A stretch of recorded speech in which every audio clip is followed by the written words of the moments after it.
Philanthropy is not about money, it's about feeling the pain of others and caring enough about their need to help. These words are said by Timothy Pina. Welcome, viewers, to another edition of Sip and Talk with Vikram. We are having here today a guest on the show who is the lighthouse of Raipur in Chhattisgarh, Father George Mary Claret. He is a Catholic priest in the Archdiocese of Raipur. Welcome to Sip and Talk with Vikram, Father George. Thank you, sir. Thank you very much.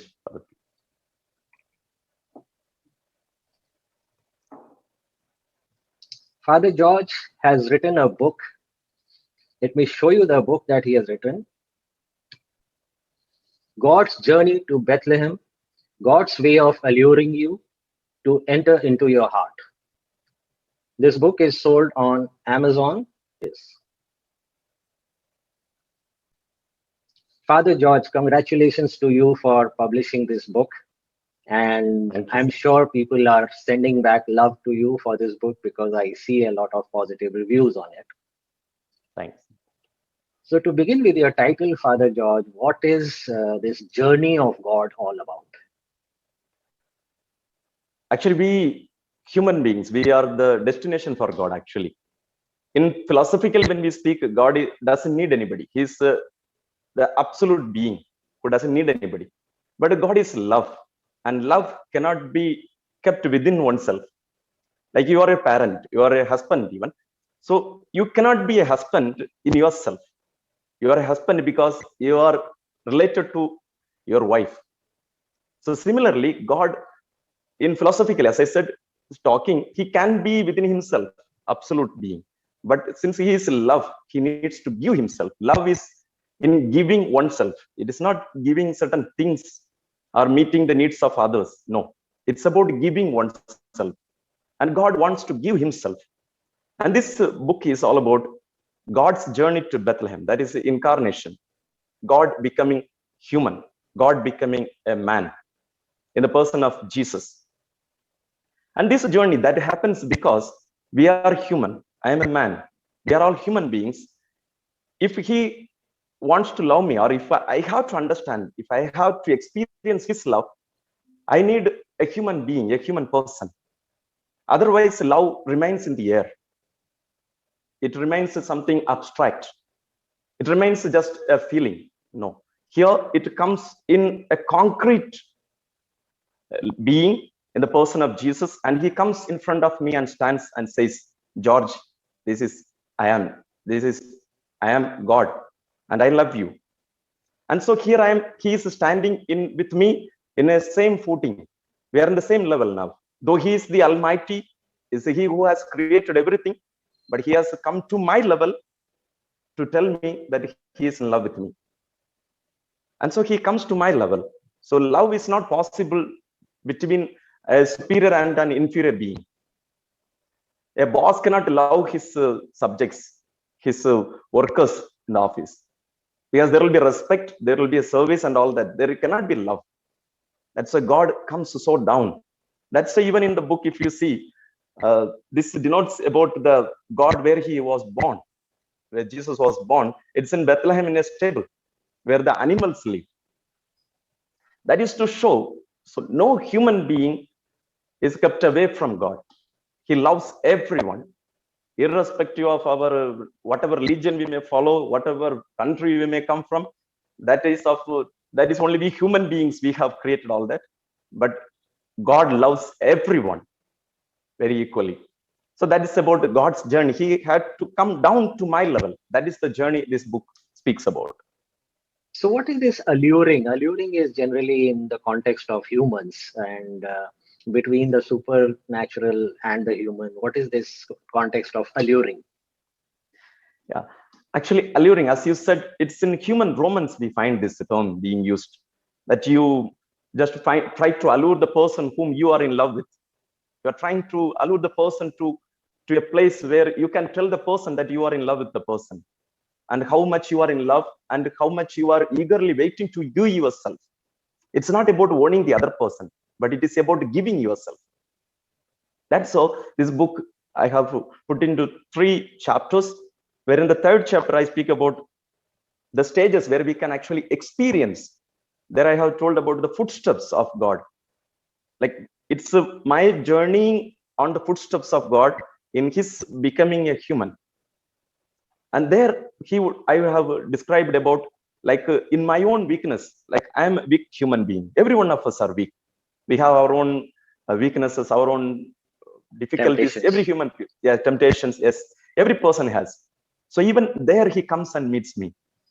There he became, though he was absolute, as I said, he had no weaknesses as such, but he took all that on himself. Whatever I am, he became part of it, to show that he is in love. That is allurement, is he became one of me, just like me, and to tell me, you see, George, though I am God myself, but you see, I have become like you. So that is an allurement. It's not merely giving great gifts or some other objects, but it is giving himself. When I am falling, then he comes and tells, you see, George, I also fell. It's not because he is weak, but to share in my weakness, in my own way of life, he became part of me. So that is allurement. And it is not about that, actually, this, though it is speaking about Christmas, that is Jesus's birth in Bethlehem, but it needs to take place every day of my life. When I am walking, when I am journeying in my life, I can feel that God is with me. As I said, in my weaknesses, in my strengths, and when I am not able to give myself to my fellow human beings who are in struggle or who are in whichever way I can give, when I am in that struggle, then he is in front of me, telling me, you see, I was God, I humbled myself so low. Now you need to do it.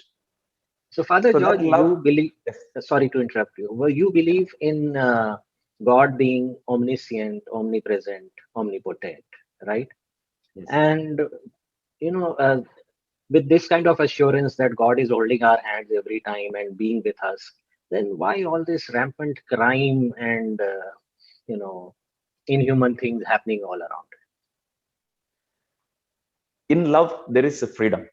Where there is no freedom, there cannot be love.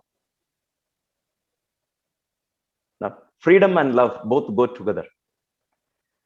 If God wants, if he wants to punish every one of us, I think in the world, no human beings would be living today. Every one of us have done some crime every day of our life. We do certain things. We have our own weaknesses. But if God withdraws that freedom, if he goes to punish every time, I think we would be all crippled and with so many other iniquities, and we wouldn't be living the fullness of life as human beings. And so there is a saying, I forget who said it, but if you are going to find faults, then you are going to carry a hammer in your hand and going on nailing. And if God were to find mistakes in us, I think we would all be punished every time we are going to be punished. So, but there is a freedom with responsibility. Freedom with responsibility. Every crime, when it is committed, it is not merely that he is going to punish us, but rather it is, I am punishing myself. When I am not living to the level that he came to tell me that this is how, George, you need to live. This is how I have made you. You don't go to lower yourself. You are dear to me. And as I have come to, and Jesus came to teach us even to be human beings, how to be human beings actually. It's not merely coming to tell me that he loves me, but to tell me who I am in the eyes of God. The world may be telling so many things, even crimes, even psychology, what it says. As we treat children, we have brought up children. We have all born in this world. Who told me who I am? It's my parents, the society, the school, everything. They gave me the concept. And today, even the crimes of people who commit, if we go through their lifestyle and the reason how they became all this, because of wrong concepts put in their mind. It is the society who has made it. And so it's a part of us. So the crimes, if we say, why God is just to watching us, the crimes, his own children are being killed and murdered every day, but why he is silent?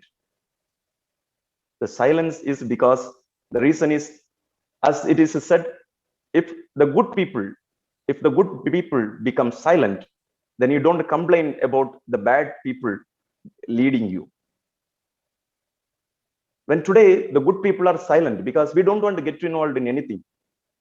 So bad things are happening around. Yes, I don't want to burn my hand. So I don't want to take responsibility. what you are suggesting is that people who are capable, people who are good should come forward and take charge and Surely, establish the right order. So surely. whatever good or bad, the equilibrium has to be done through human intervention. Definitely, because God is not going to directly get involved in any of our doings in this world. Because today God can be active only through human beings. God is in me. God is in So you. Father God is George, in. then why Yeah. incarnation? Why incarnation? Because if everything human has to do, the good people have to take charge, then why God has to incarnate? Actually, today, if we go to the world and ask people who you are, actually, we are not very sure who we are. Who tells who we are? The society, as I said, the society tells us. When I make a mistake, the society it gives a label that so and so is a bad person. So I am carrying all that in my mind. Today, we are the product of the society. But actually, who we are created by God in His own image and likeness. In His own likeness and image, God has created us. So only God can tell who we are.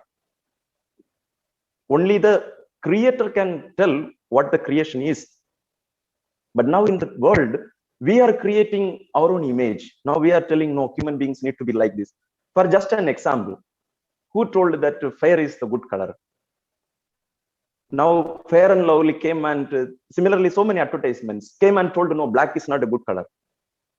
So our people all went behind those advertisements, marketing.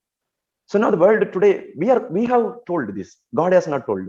So God had to come down and tell me, you see, in my perception, you are so and so. So whom should I listen? Should I listen to the world, the people who are already hurt, who are already in that situation? They are telling me who they are actually, not who I am. They treat me not the way that I need to be treated, but actually who they are, how they are being treated, or how they are treating themselves, they would treat me. So here it was a necessity for, not for God actually, it was for me, my sake. It was not God's necessity, it was my necessity, human necessity, that He need to come and tell me who I am. So I came to know, yes, I am lovable, I am good. And you are also an author. You have written a lot of books and a bestseller author yourself. Thank So you. yeah, we ourselves, we know what we are told. If I am told a positive feedback, if I am given, then I take it. Yes, I feel, yes, I am good. If I am told, no, you are not good for nothing, then we are going to leave good for nothing.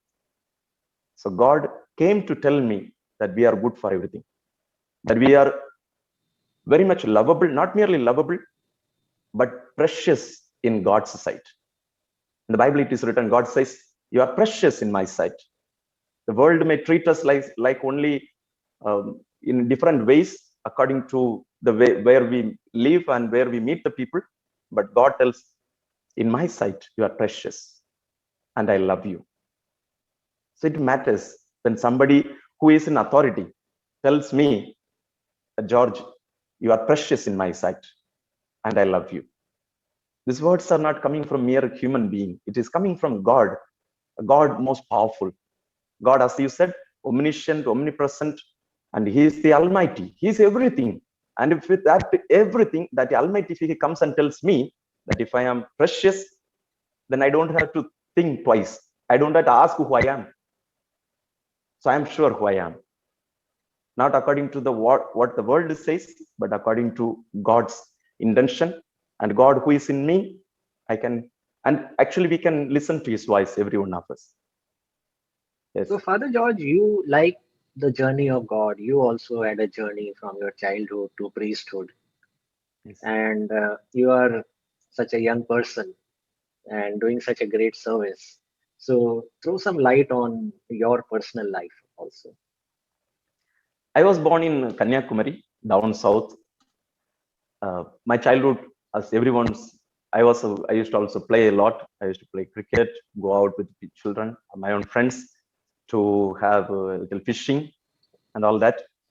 Then after my studies, during the studies itself, I felt always necessary to experience God. I used to ask myself why I am in this world. Even as a child, as I used to go to church every day as a small kid. So there, whatever was said, even reading the Bible and listening to stories, even I had friends of all religion. I had Muslim friends, Hindus, then others, all mixed group we had. Even today, I have friends of from every faith. So that gave me a reason to find out why I am in this world, why we are here. Yes, we also had struggles in our life. So then I felt this is not the end of the world. We are not here just to earn money, become rich, and enjoy life. No. Because when we see people dying, when we find that this is not the end of life. Because the person who has been working hard to earn money is not taking all that. He's living and going. So there must be a meaning. Then I felt that I need to become a priest. Because in priesthood, we are taught about every religion almost. We have almost 12 years of formation training in which we study philosophy and theology, both Western and Eastern. And we have taught the basic concepts of religions, both Indian religions, Hinduism, Buddhism, Islam, Jainism, the basic concepts of all religions we have almost studied. So that gives us a broader worldview also. And then I felt, yes, this is what we are. Then I felt when I experienced and personally personalizing those things, not merely reading, merely keeping it as a concept, abstract concept in the mind, but experiencing in life. And I felt I need to share this experience with others. So not merely the book, I'm trying to through my YouTube channel and to the podcast and all other ways, I try to do that in my life. So, Father George, as you are reading about so many religions of the world, do you also get the liberty to bring in some good points into your preaching, or do you have to stick to your own religion? How does it go about? Actually, in a church, when I preach, I cannot to read. I cannot take from any other scriptures. So I can read only from the Bible. It is within the mass. But when I preach, I can take examples from any religion. It is not limited to anything. Okay, okay. So When you I have the preach, liberty to do that. yes, surely. And we do use examples from other faiths as well, surely. Yes. So, Father George, you were, as a child, a very spiritual person. Were you born like that, or did you get inspired by somebody to being such a spiritual child that you took this path on your own without anybody telling you to do so? Yeah, surely. Actually, my father, who is no more in this world, but still alive, I can experience him because the world is not the end. Our death in the world, what we feel is not the end of life. I very rarely feel, and I experience my father is with me even today. That I feel. He was very, not merely spiritual, he was real. He was a very natural and spontaneous and a real, genuine human being. And I very proudly say, even when he was alive in this world also, I used to tell people also, I have never seen a human being as genuine as he was. Because he lived his life to the full. He struggled, but he lived his life to the full, as I said. He used to tell, we were poor actually. He used to tell us, dear children, you see, whatever you want to become in life, you become. Even if I had to sell my body, if I had to cut and sell my body also, I will do it. A sacrifice, when I hear about God who says, I love you so much, and when I see the crucifix, when the cross, when Jesus' body, I see that Jesus died for me, that became concrete experience because of my mother and my father. Because he loved, he said, those words still I remember. As a small boy, I heard those words, but still today I remember those words. God said that can be abstract, but in concrete, I can see my parents living those things. So my parents were a great influence in my life, and still today. And even other people who were nearby, our neighbors and our friends, even priests who were fathers who were in our own places, they also had a great influence. Because when people who are poor, they used to go and to give whatever they get, because we don't get a salary.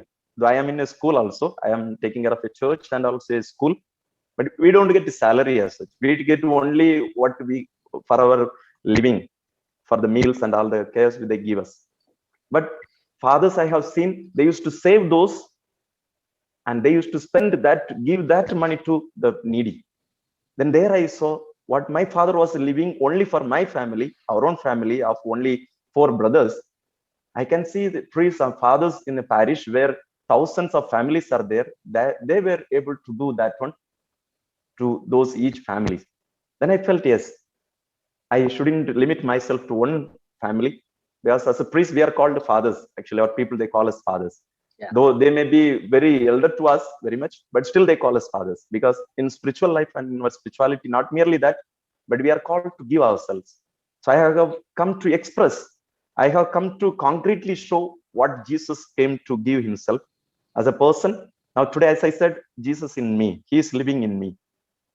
So today, by giving myself, I am giving a testimony that Jesus came and gave himself, and today still continues to give himself. So I feel I need to be an expression of God's giving himself. So in everyday life, I try that to do in my life. great.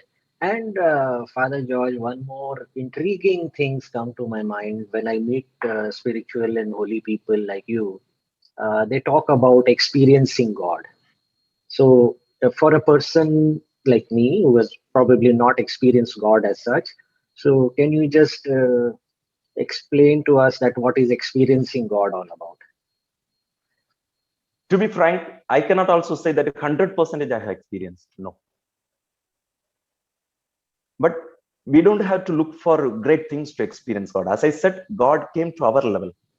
Saint Augustine, about whom I have quoted in so many places, even the first quote also is from him. Saint Augustine was a great philosopher. Western philosophy, if you are going to study even in outside, not merely in the church, outside also, you will have to study Saint Augustine. He was a great philosopher. So he used to look for realities. He used to look for truth, what life is, who God is, and how we can experience. All those things he used to do in his life. But at the end of his time, there came a time when he felt that he was wasting his life. Then he came to his senses. Then he said, no, God is not there out somewhere. Then he felt from within himself. That's why at the end he said, behold, God, I was searching for you outside.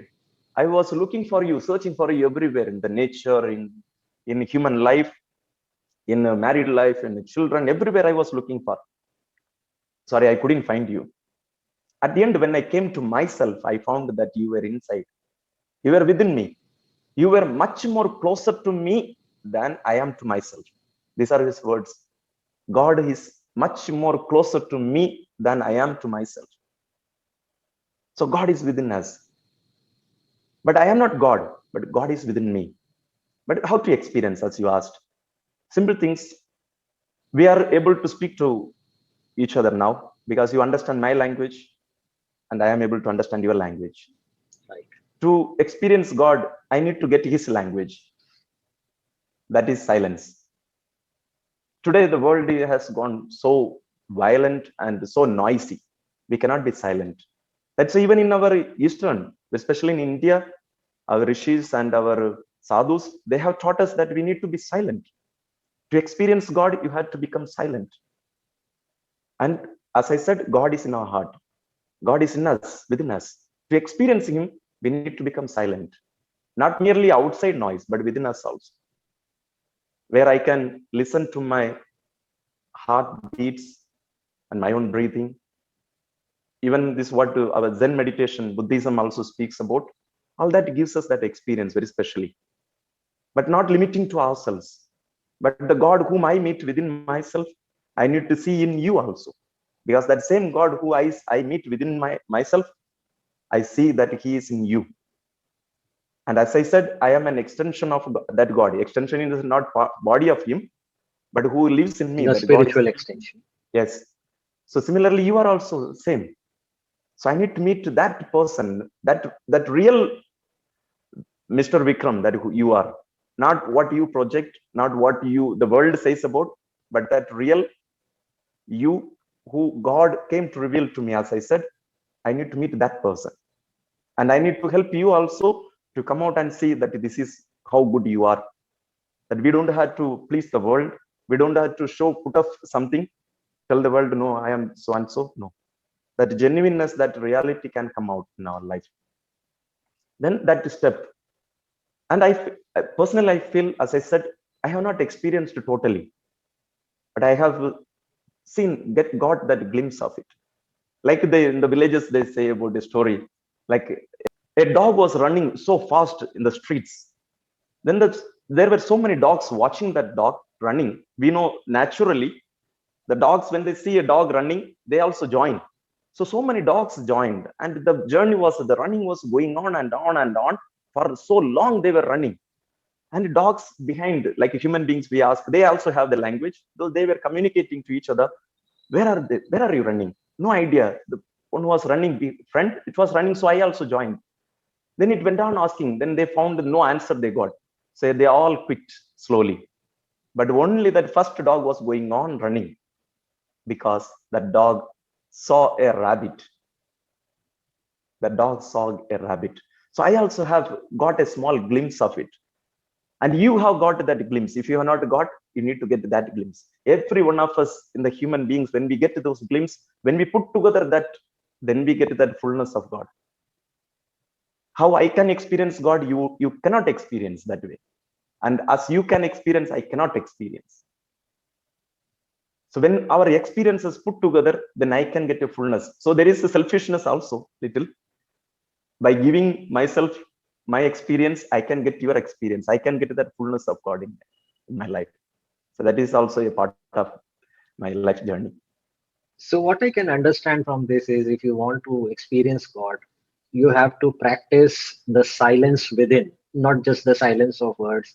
You have to practice the silence within and look inward, and you will introspect and know yourself. And by knowing yourself, you will know the God, because you are just a ripple of that divine. Not exactly. Otherwise, every one of us would be making a God of our own selves.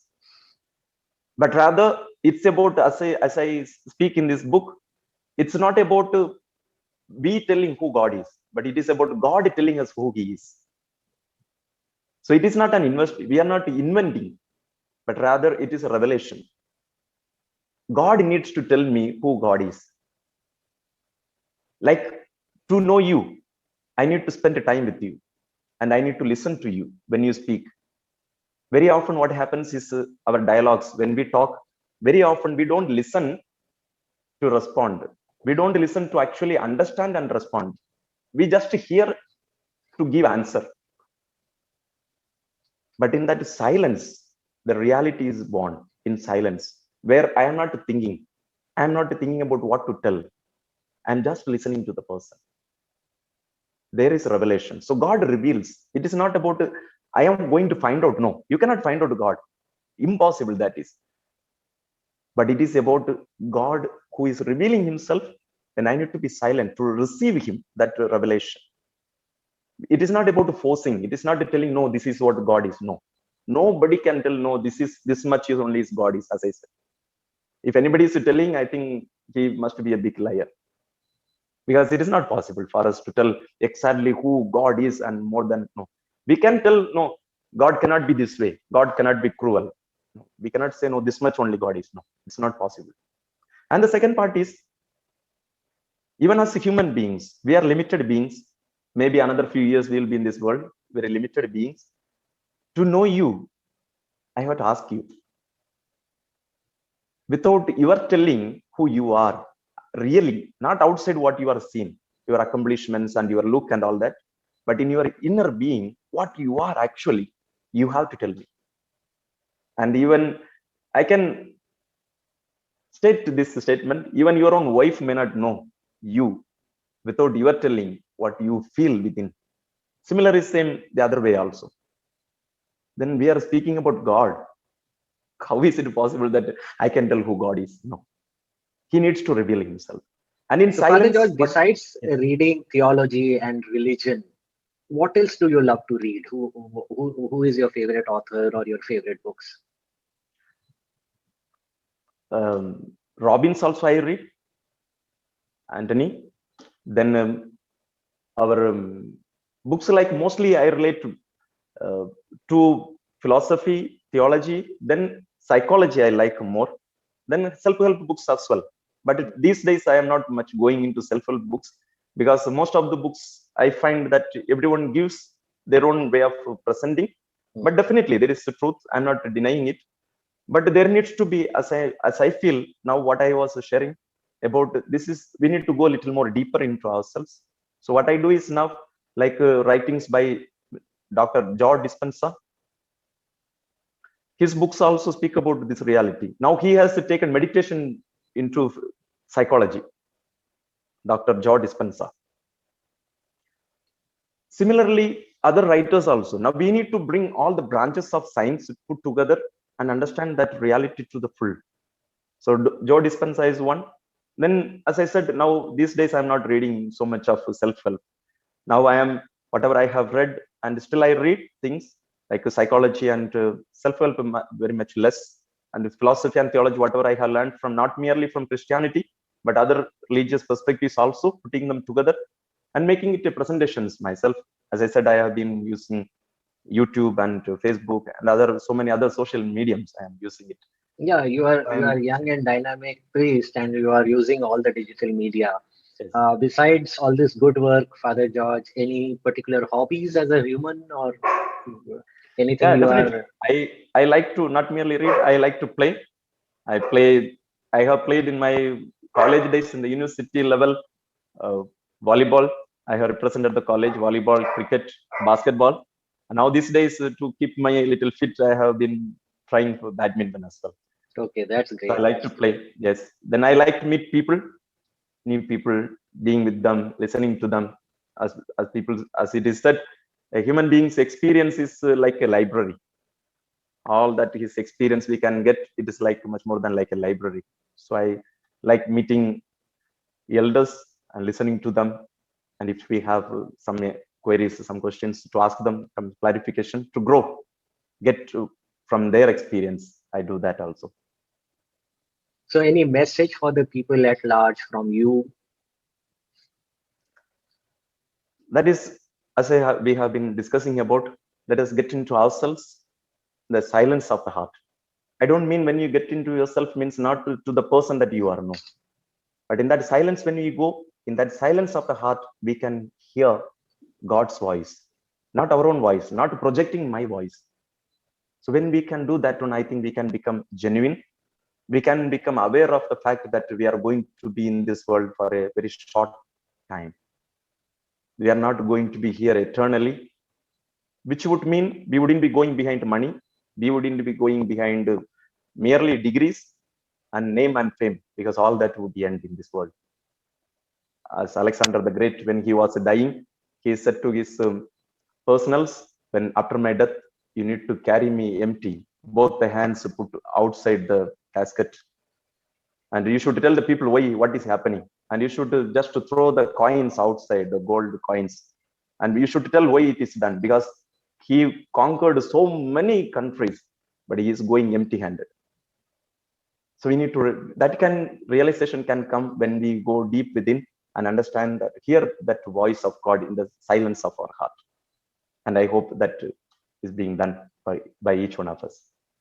Thank you, Father George. And while I let you have a sip of coffee, I would appeal to my viewers to Yes. please hit the subscribe button, click the bell icon to stay notified, write your queries or questions in the chat box. Father George will answer them for you. Thank Definitely. you for being in the show, Father George. Thank you very much. And on this note, namaste. Thank you very much, sir. Thank you very much.